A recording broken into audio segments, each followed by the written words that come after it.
J'ai choisi la vie.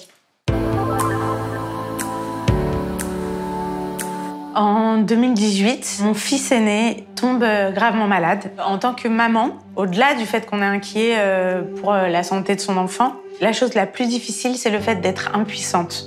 La seule chose qu'on peut faire à ce moment-là, c'est essayer de lui redonner le sourire par des petites actions au quotidien. À l'hôpital, il y a une association merveilleuse qui envoie des clowns chaque jour dans les chambres des enfants. Et quand je voyais le sourire que ça procurait à mon fils, je me suis dit, il y a quelque chose à faire.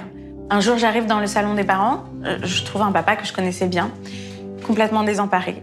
Et il me dit, mon fils rêve d'une console de jeu pour Noël et j'ai pas les moyens de lui offrir. Instinctivement, je lui ai dit, écoute, je connais une association qui répond aux besoins des enfants malades.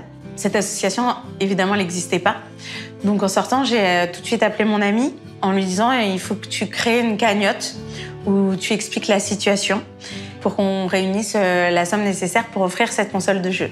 Le soir même, on avait une somme très très conséquente, bien au-delà de ce qu'on avait besoin. On s'est dit, voilà ce qu'on va faire de cet argent. On va aider tous ces parents à survivre pendant cette épreuve.